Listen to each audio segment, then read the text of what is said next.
Hello అండి, నమస్తే. ఇప్పుడు మీకు రొయ్యల నిల్వ పచ్చడి ఎలా చేయాలో చూపిస్తాను. ఫస్ట్ రొయ్యల్ని అట్లా ఉప్పు, పసుపు, నిమ్మకాయ కలిపి బాగా ఒక 4 టైమ్స్ వాష్ చేసుకోవాలండి. నీట్గా నీసు వాసన అనేది రాకుండా ఉంటుంది అలా చేస్తే. నిమ్మకాయ పిండితే అసలు నీసు వాసన రాదండి. తర్వాత 4 టైమ్స్ వాష్ చేసుకున్న తర్వాత కొంచెం పసుపు, ఉప్పు కలిపి ఒక బాండీలో రొయ్యల్ని ఉడికించుకోవాలండి. ఇట్లా వేసి బాండీలో వేసి కలుపుతూ ఉడికించాలండి. దానిలో వాటర్ చాలా వస్తాయండి. రొయ్యల్లో ఉన్న వాటర్ అంతా బయటకు వస్తాయి. అయిగోండి, చాలా అలా వాటర్ బయటకు వస్తున్నాయి చూడండి. అట్లా ఆ వాటర్ అంతా ఇంకిపోయే వరకు అట్లా కలుపుతూ అవి ఉడికించుకోవాలండి. ఆ వాటర్ అంతా అబ్జర్వ్ అయిపోయే వరకు. అదిగోండి, చాలా వాటర్ వచ్చేసింది కదా, అవి మొత్తం ఇంకిపోతాయండి. కొంచెం మీడియం ఫ్లేమ్లో పెట్టి అవి ఉడికించేయాలి. అదిగోండి, మెల్లిమెల్లిగా అవి వాటర్ అనేది తగ్గిపోతుంది ఇట్లా ఉడికించేసుకుంటే.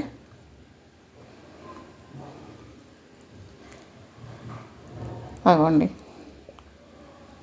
చాలా వచ్చేస్తాయి అన్నమాట వాటర్ అన్నీ. అవి మూత అయితే పెట్టొద్దండి, మూత పెట్టకుండానే ఉంచాలి. 1 కేజీ రొయ్యలండి ఇవి. 1 కేజీ రొయ్యలకి మీకు క్వాంటిటీ చెప్తాను నేను ఎలా పెట్టుకోవాలో. అవి గరం మసాలా అండి, ధనియాలు, చెక్క, లవంగ, ఇలాచి వేయించుకొని పెట్టుకున్నాను. అవి చూడండి, రొయ్యల్లోని వాటర్ అంతా ఇంకిపోయాయండి. ఇప్పుడు స్టవ్ ఆఫ్ చేసుకొని పక్కకు పెట్టుకోవాలి. ఒక కడాయిలో పల్లి నూనె తీసుకుంటున్నానండి నేను. అది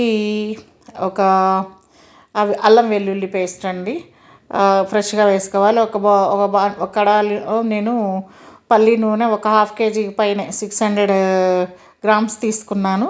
అందులో ఈ ఉడికించిన రొయ్యలు వేసుకొని గోల్డెన్ బ్రౌన్ కలర్ వచ్చే వరకు వేయించుకోవాలండి. అట్లా మెల్లిగా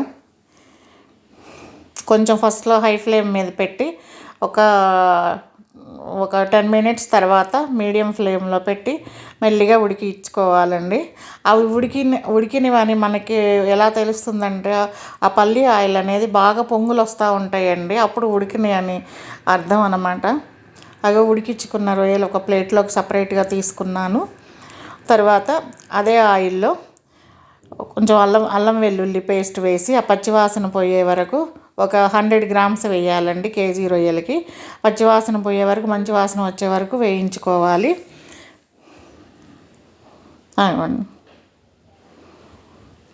స్టవ్ ఆన్లోనే పెట్టుకోవాలి.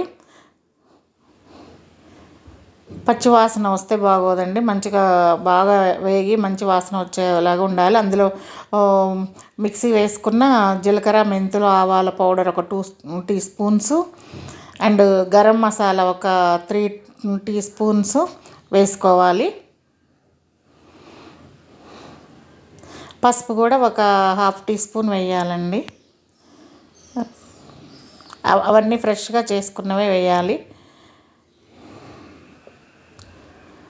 కారం అవి ఒక టీ గ్లాస్ అండి, దగ్గర 100 గ్రామ్స్ ఉంటుంది. 100 గ్రామ్స్ కారము, నిండా కాకుండా కొంచెం లోపలికి ఉండేటట్లు తీసుకోవాలి కారము. తర్వాత సాల్ట్ అనేది ఒక 60 గ్రామ్స్ వేసుకోవాలి. తర్వాత ఫైనల్గా టేస్ట్ చూసుకొని చాలకపోతే మళ్ళీ యాడ్ చేసుకోవచ్చండి సాల్ట్, ముందే ఎక్కువ వేసుకోవద్దు.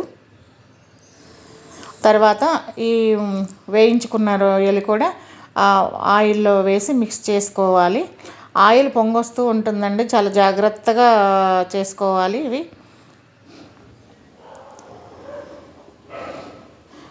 అలా మిక్స్ చేస్తూ ఉండాలి మెల్లిగా. ఫైనల్గా నిమ్మరసం అండి, ఆ టీ గ్లాసు నిమ్మరసం యాడ్ చేయాలి. యాడ్ చేసి ఇంకా స్టవ్ ఆఫ్ చేసుకోవాలండి, ఎందుకంటే ఎక్కువ వేడి చేస్తే చేదొస్తుంది నిమ్మరసాన్ని వేస్తే. ఫైనల్గా టేస్ట్ మాత్రం సూపర్ ఉందండి. నేను ఆఫ్ చేసిన తర్వాత పచ్చడి టేస్ట్ చేసిన తర్వాతనే వాయిస్ ఓవర్ ఇస్తున్నానండి. మరిన్ని వీడియోస్ కోసం ప్లీజ్ సబ్స్క్రైబ్ మై ఛానల్.